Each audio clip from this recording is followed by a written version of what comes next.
Well Rahul finishes of in style, 6 win for Delhi. और संजीव गोयनका ने कहा कार्मा इज अ, जी हाँ एग्जैक्टली, कार्मा जो होता है वो यही होता है। संजीव गोयनका भी कह रहे होंगे कि यार जिस केएल राहुल को मैंने निकाला कि भैया नहीं चाहिए हमें, जिस केएल राहुल को मैंने डांटा, आज उसी केएल राहुल को गले लगाकर उसकी पीठ पर थपथपी देकर कहना पड़ रहा है वेल प्लेड। जी यही तो कार्मा है ना, आप एक दिन कुछ करते हो और अगले दिन वो आपके फेस पर सामने से आ जाता है। दिल्ली वर्सेस एलएसजी इस पर्टिकुलर आईपीएल में, 2025 वाले आईपीएल में, जब केएल राहुल दिल्ली के साथ खेल रहे हैं तब दो मैच आमने सामने आए, लेकिन दोनों के दोनों लखनऊ सुपर जायंट्स हार गए। हालांकि पिछले मैच में केएल राहुल नहीं आ पाए थे, वो दिल्ली का पहला मैच था, राहुल वॉज अनअवेलेबल। और बहुत लोगों ने कहा था कि यार राहुल अगर होते ना तो स्टोरी और बढ़िया होती। ऊपर वाले ने कहा कि अभी करके देता हूं, अभी स्टोरी बढ़िया करके देता हूं। केएल राहुल सिर्फ आते नहीं है, खेलते नहीं है, बल्कि वही मैच जिताते हैं, वही मैच विनिंग पारी खेलते हैं।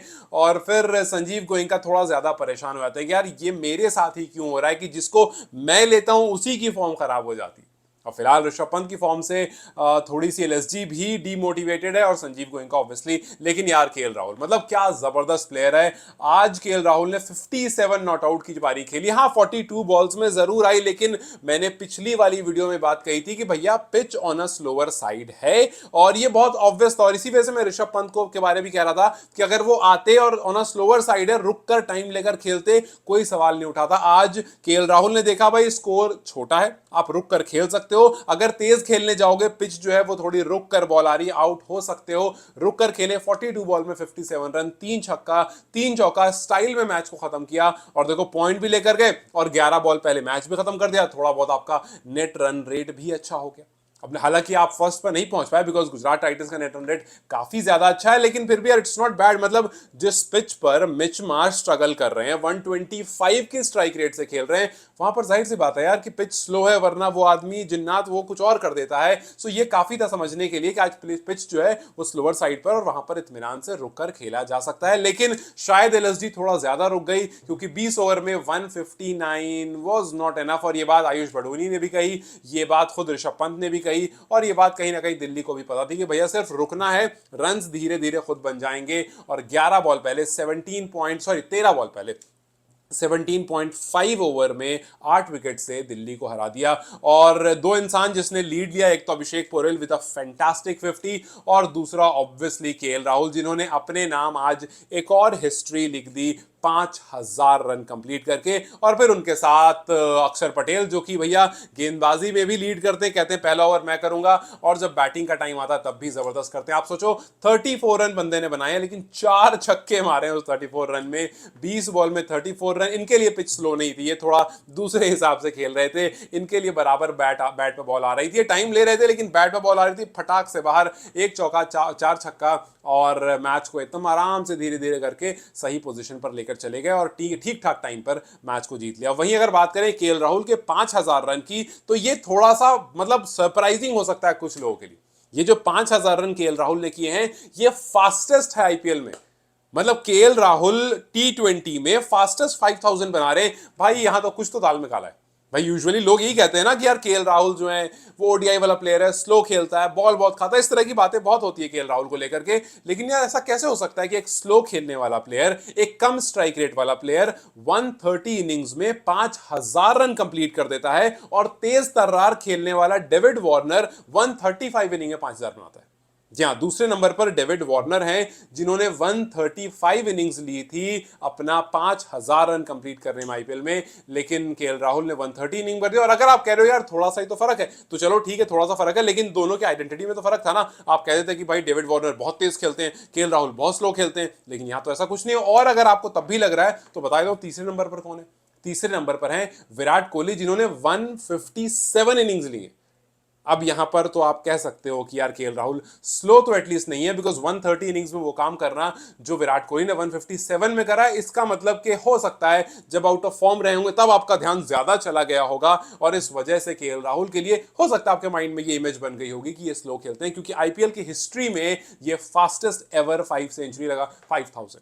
5000 लगाने वाले प्लेयर बन गए हैं। और सीएसके के खिलाफ भैया बढ़िया खेला बंदे ने। आरसीबी के खिलाफ जब अपना राज बताया कि ये मेरा गढ़ है और मैं यहाँ का जयकांत शिकरे, वहां ही मैच जिताकर निकले थे। और आज एलएसजी के खिलाफ जिस मैदान पर इन्होंने 3 साल कप्तानी की है, जहां जिस टीम को, जिस फ्रेंचाइज को 3 साल लीड किया है, वहां पर आकर भी हाफ सेंचुरी लगाई। मतलब हर जगह आकर के पॉइंट प्रूफ करना इनको जरूरी है। लास्ट में अपना जर्सी नंबर भी दिखा रहे थे जो 1 है, कि बता दिया कि भैया मैं जो हूं वो नंबर 1 हूं और इसी तरह से मैं अपनी टीम को लेकर के आगे भी बढ़ता रहूंगा। आईपीएल 2025 में भी 300 रन कंप्लीट कर दिए। तो जो दिल्ली की टीम है वो केएल राहुल से तो बड़ा खुश है। केएल राहुल को कप्तानी देने की भी बात हुई थी, लेकिन राहुल ने मना कर दिया था।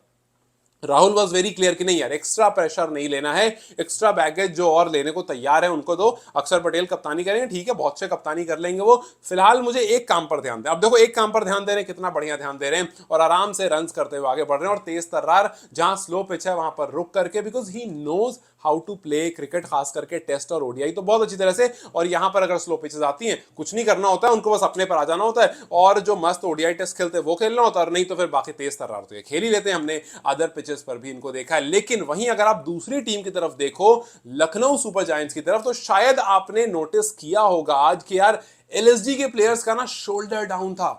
वो दिख रहे थे कि यार उन्होंने मानो पहले हार मान ली है, उनके हाथ से आसान कैच छूट रहा है। यार वो कहीं ना कहीं दर्शाता है कि यार आपकी टीम जो है ना वो एकजुट नहीं है इन टर्म्स ऑफ कॉन्फिडेंस। और अगर आपका कप्तान कॉन्फिडेंट नहीं होता है तो टीम के साथ ऐसा ही होता है।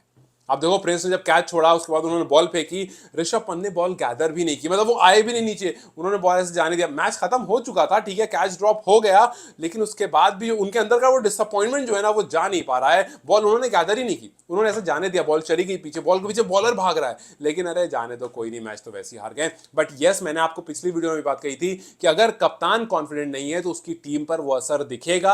आज ऋषभ पंत नहीं थे कॉन्फिडेंट, आज ऋषभ पंत खुद बल्लेबाजी करने नहीं आए। भाई जिस पिच पर मास स्ट्रगल कर रहे हैं, जिस पिच पर अदर बैटर स्ट्रगल कर रहे हैं, जिस पिच पर केएल राहुल पूरा पूरा टाइम ले रहे हैं 63 करने के लिए, आप उस पिच पर आ सकते थे। लेकिन जब तक आप आगे लेकर खुद को नहीं आओगे, जब तक आप लीड नहीं लोगे, because you are a leader, जब तक आप लीड नहीं लोगे, वो जो इंटायर आप विराट कोहली को देखते हो, फॉर्म खराब रहे अच्छी रहे, वो बंदा पूरी टीम, हालांकि कुछ लोग उसको पसंद नहीं करते उस अंदाज को, बट फिर भी वो बंदा पूरी टीम को ऐसे लेकर चलता, कप्तान ना हो फिर भी, कप्तान नहीं रहता है फिर भी वो बंदा हर वक्त अपनी टीम को जो है वो जोश जुनून डालता रहता है। मैं ये नहीं कह रहा हूं कि ऋषभ पंत विराट कोहली बन जाए, बट ऋषभ पंत यार विकेट के पीछे से वो आपने देखा होगा जिस तरह से वो विकेट के पीछे खास करके बैटर को परेशान करते थे, जिस तरह से वो पूरा इन्वायरमेंट बनाकर रखते थे विकेट के पीछे से, उनके उनके डायलॉग स्टंप माइक के आते रहते थे, वो नहीं आ रहे हैं। क्यों? क्योंकि ऋषभ पंत अंदर से जो है उनका जो कॉन्फिडेंस है वो बिल्कुल टूट गया है। और आज ये दिखा बैटिंग में भी। मैं ऋषभ पंत की बात नहीं कर रहा हूं, बिकॉज उन्होंने तो बैटिंग की ही नहीं, मैं बात कर रहा हूं एलएसजी की। एलएसजी को देखो, शुरू के 10 ओवर में 87 फॉर 1 थे, जब उनका एक बल्लेबाज एडन मार्करम जो बढ़िया खेल रहा था, वो बढ़िया खेलते हुए चल रहा था। 87 फॉर 1 शुरू के 10 ओवर में, और आखिरी के 10 ओवर में 75 रन और 5 विकेट गंवा देते। इसी वजह से वहीं जाकर के मामला थोड़ा गड़बड़ाया। हालांकि मैच के बाद ऋषभ पंत से बात हुई तो उन्होंने कोशिश जरूर करी इस बात को मेकअप करने की। उन्होंने कहा कि आपने देखा होगा कि अक्सर लखनऊ में ऐसा होता है कि जो टॉस जीतता है बड़ा फैक्टर होता है। अगर आप शुरू में बैटिंग करते हो तो वो वाला पोर्शन जहां पर पिच थोड़ी सी मतलब स्लोअर साइड में रहती है तो दिक्कत होती है, और अगर आप टॉस जीतते हो, आप कोशिश करते हो कि बाद में खेलें बिकॉज पिच थोड़ी आसान हो जाएगी। तो जो टॉस जीतता है उसको फायदा होता है। हालांकि बाद में उन्होंने बोला कि मैं बहाना नहीं बना रहा हूं, बट यह ऐसा फैक्ट है। तो आप अगर पहले बैटिंग कर रहे हो तो आपको थोड़ी दिक्कत आती है। आप अगर सब कुछ जानते हो तो आपको उसके अकॉर्डिंग प्लान बनाना था कि भैया टॉस हारेंगे तो किस तरह से करना है, क्या करना है। और जब उनसे यह भी पूछा गया कि आप बहुत लेट से आए थे, ऐसा क्यों, तो उन्होंने कहा कि जी हमारी वो स्ट्रैटेजी थी, हम उस तरह से कैपिटलाइज करना चाहते थे। हम चाहते थे मिलर आकर के उस तरह से कैपिटलाइज करें, अब्दुल समद आकर कैपिटलाइज करें। भाई आप क्यों नहीं आए कैपिटलाइज करने के लिए? That is the biggest question. मतलब वो तो मिच मार्श हैं जो आपके चल जाते हैं, निकोलस पूरन है जो चल जाते हैं, एडन मार्करम है जो चल जाते हैं, जो कि आज भी चल गए। आप एडन मार्करम की पिछली 6 इनिंग्स अगर देखेंगे तो 540 प्लस स्कोर दिखेगा। यही वो चीजें हैं जो एलएसजी को बचा कर रख रही है। लेकिन अगर ये चलना बंद हो जाएंगे तो फिर दिक्कत हो गया। आप खुद देखो, एडन मार्करम ने 53, 47, एक 47 वरना फिर 58, 66, आज 52। सो ये जो पारी है सारी की सारी, इसमें बीच में एक 6 रन की पारी है, एक सिंगल डिजिट आएगा, वरना सारी पिछली 6 पारियों में से 5 पारी जो है वो 40 प्लस, और एक अगर 47 हटा दो तो सारी 50 प्लस है।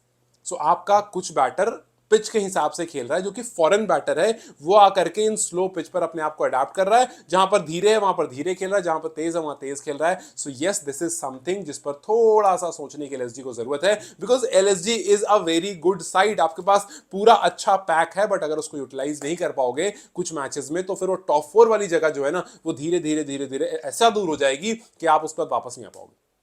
खैर, एडन मार्करम इकलौते एसआरएच के ऐसे बल्लेबाज जो चल रहे हैं, लेकिन फिलहाल वो एलएसजी में, क्योंकि एसआरएच में कोई और चल नहीं पा रहा है, तो सारे भी सोच रही होगी कि यार बताओ यार, इसको छोड़ा और ये जाकर के लखनऊ के पिचेस पर रन कर रहा है, और एसआरएच की पिच पर ये उतना अच्छा और इतना आक्रामक नहीं खेल पाते। तो खैर, अगर जिस तरह से आप आज जो पूरा आइडिया था कैपिटलाइज करने का, समत को पहले भेजने का और ये सब कुछ, वो काम बिल्कुल भी नहीं आ पाया, और सिर्फ एक ही आदमी था जो चल पाया वहां पर अच्छे से, वो था आयुष बडोनी। और आयुष बडोनी काफी अच्छे रन्स किए जब मार्च भी फेल हुआ। हालांकि मार्च जो फेल हुए वो बड़ी अच्छी यॉर्कर फेल हुए यार, मतलब वो बहुत अच्छी यॉर्कर थी मुकेश की, और वो मतलब कह सकते हो कि one of the best yorker थी। मतलब यॉर्कर कुछ और भी अच्छी है, बट वो बहुत अच्छी यॉर्कर थी, जिस तरह से वो ऑफ स्टंप पर लगते हुए गई। और इनफैक्ट आज मुकेश ने अपना बेस्ट वो भी डाला, उनका बेस्ट स्पेल रहा आज, जो उनका फिगर था 4 for 33, it is his best figure as of now, because इससे पहले 2024 में 3 विकेट लेकर 14 रन गुजरात के खिलाफ था, और सीएसके के खिलाफ कुछ 3 विकेट लेकर 21 रन था। सो ही मस्ट बी हैप्पी कि चलो ठीक है, आज और बॉल थोड़ी सी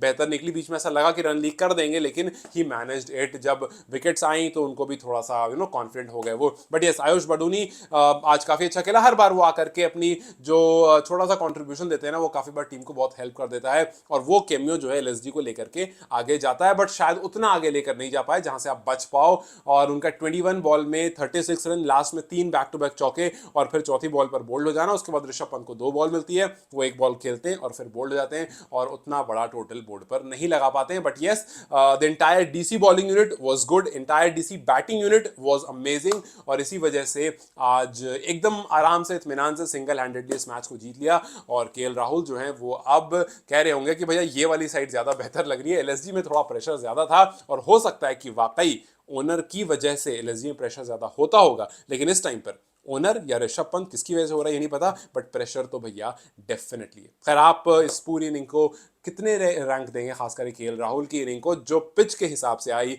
और मैच जिताकर ले गई? Do let in the comment section. Till then, guys, take care, I will see you very soon.